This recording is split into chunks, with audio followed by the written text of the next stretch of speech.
Welcome back to Takeout. Welcome to the Conversation Corner. Always happy to be here. You know I love hanging out here. New series of essays, former presidents, politicians, and historians are honoring past presidents and select first ladies to celebrate the upcoming 250th anniversary of the United States. On Monday, former President George W. Bush wrote about another George, our nation's first president. Interestingly, the only president to seek election and re-election without a party identification. Name, of course, George Washington. Colleen Shogan started the series, dubbed In Pursuit, joins us now. I'm so glad to have you here.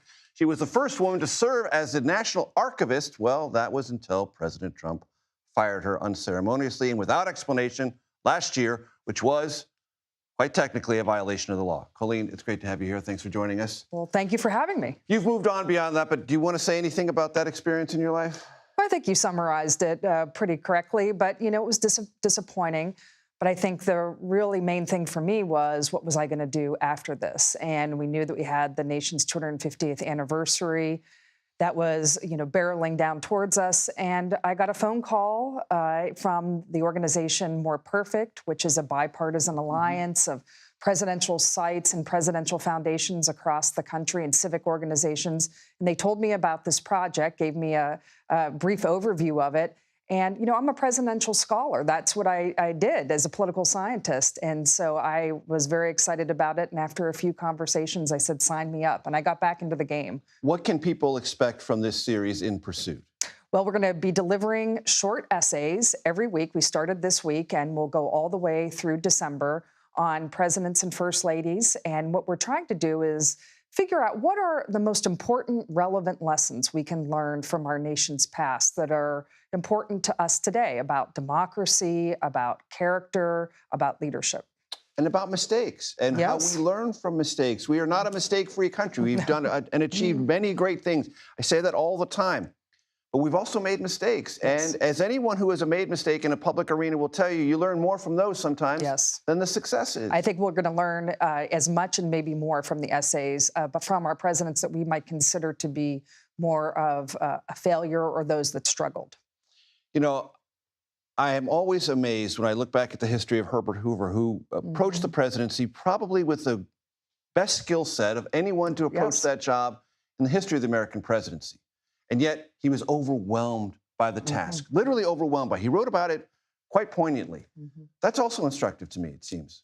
Yes, George Nash is writing the essay on Hoover. And the important thing about Hoover, I think, not unlike me, is not just how, you know, the presidency maybe not the best fit for him, but afterwards he also has a great second act, William Howard Taft, written by Chief Justice Roberts. The presidency was not the best place for Taft. Actually, his wife was the one that wanted him to be president. But then after he leaves the presidency, he becomes the Chief Justice of the United States and builds the entire infrastructure of the federal judiciary and actually literally builds the Supreme Court building.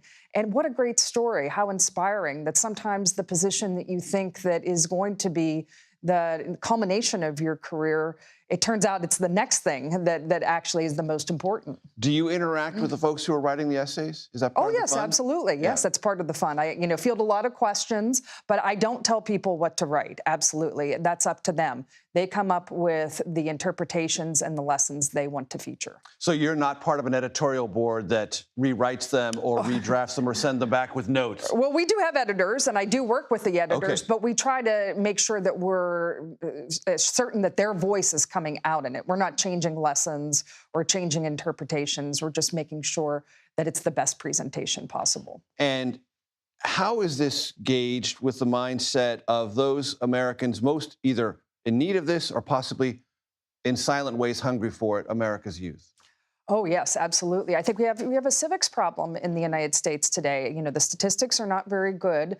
We know that, less than a quarter of 8th graders are proficient in civics, and unfortunately, even fewer are proficient in American history.